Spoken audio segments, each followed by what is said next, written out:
السلام عليكم ورحمة الله وبركاته. ازيكم حضراتكم عاملين ايه؟ النهارده هنتكلم عن مباراة الزمالك والمقاولون العرب في الجولة الثانية من الدوري المصري الممتاز. وهنقول لكم على كل حاجة تخص المباراة، موعد المباراة وتوقيت المباراة وتشكيل متوقع. ما تنسوش قبل ما نبدأ الفيديو تحط لايك واشتراك في القناة وتصلي على صلي على حبيب قلبك الكتيب وصلي على سيدنا النبي سيدنا محمد عليه أفضل الصلاة والسلام. سنتعرف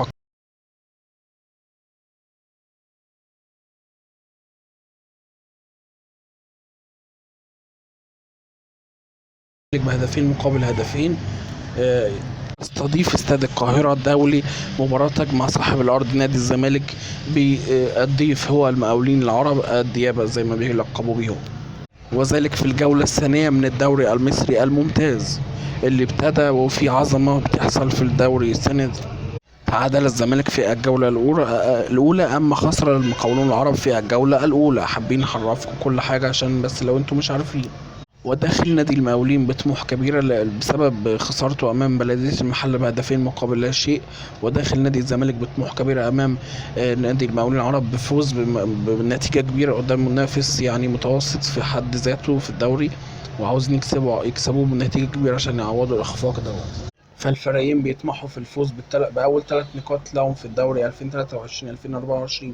لو فمن تتوقع يفوز بهذه المباراة اترك تعليقاتك في الكومنتات على الفيديو دوت. ايضا ان سيبدا المباراه دي من جهه الزمالك باحمد السيد زيزو وسيف الجزيري واحمد فتوح ممكن يشارك. وتعتبر هذه المباراة قبل المباراة المصرية الفاصلة بين ألتراس الجيبوتي وسولار الجيبوتي عفوا والزمالك، وستكون هي المباراة الفاصلة. العودة من المباراة الدور ال 82 في الكونفدرالية تذاع المباراة على قناة الملك الحصري للمباريات في الدوري المصري هو أون تايم سبورتس.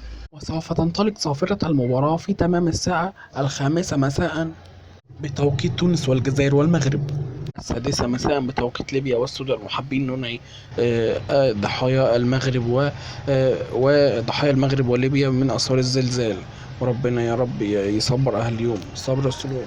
والسابعة مساء بتوقيت السعودية والكويت والإمارات ومصر وقطر ومصر وفلسطين ولبنان. المباراة ستكون في يوم 25 سبتمبر الثلاثاء الموافق 25 سبتمبر 2023. 25 سبتمبر مش عارف هيكون موافق يوم كام. كده نكون قلنا لكم كل حاجه في فيديو النهارده. ما تنسوش لايك وشير وسبسكرايب وتدعوا لنا ننزل لكم فيديوهات كتيره تانية، وتدعمونا باللايك وتشجعونا كده. اللايك التشجيعي منكم اخواتي وحبايبي على القناه. السلام عليكم ورحمه الله وبركاته. دمتم في امان الله. اشوفكم على خير في فيديو